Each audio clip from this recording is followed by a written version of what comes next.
બીજું કોન્ટ્રાક્ટર કોણ છે, એજન્સી કોણ છે ભાઈ? રાજ કોર્પોરેશન. કામ અહીંયા કર્યું છે નગરપાલિકામાં?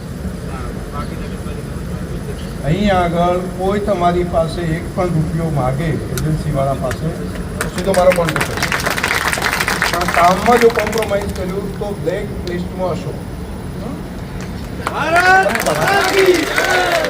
બંને બાબતે કામ એનું ગુણવત્તાવાળું પેલા થવું પડે, જાહેરમાં જ આવવાનું. કોઈ મુશ્કેલી પડે તો બેઠો, કોઈ નહીં માગે. મને મારી ટીમ ઉપર ભરોસો છે, કોઈ કંઈ નહીં કરે અને એક પણ રૂપિયો તમારી પાસે કોઈ માગશે નહીં.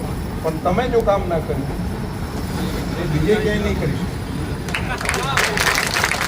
તો એક કામની આ ક્વોલિટી પણ થાય અને લાંબા સમય સુધી આ કામને આપણે આગળ વધારીએ. આ કામ આટલેથી નથી અટકતું, હજુ પણ ઘણા કામ આપણે કરવાના છે. એક પાણી પુરવઠા માટે 20 કરોડ રૂપિયા મંજૂર કરાયા છે. 20 કરોડ પાણી પુરવઠા માટે અને લગભગ 22 કરોડ કરતાં વધારે ગટર માટે રાજ્ય સરકારમાંથી મંજૂર કરાયા છે. એટલે લગભગ 50 કરોડની આજુબાજુ આ પહોંચી જશે. હજુ પણ બગીચા માટેની વાત હોય, ટાઉન હોલ પણ તાત્કાલિક એની જમીનનું ચાલી રહ્યું છે, એ પણ નાણાં મંજૂર થઈ ગયા છે. તો કરોડો રૂપિયા લઈને અહીંયા બધાને પ્રસંગ કંઈ હોય તો પ્રસંગ ક્યાં કરવો? તો ટાઉન હોલ કે આવી કોઈ વ્યવસ્થા આપણે ત્યાં નથી. એ વ્યવસ્થા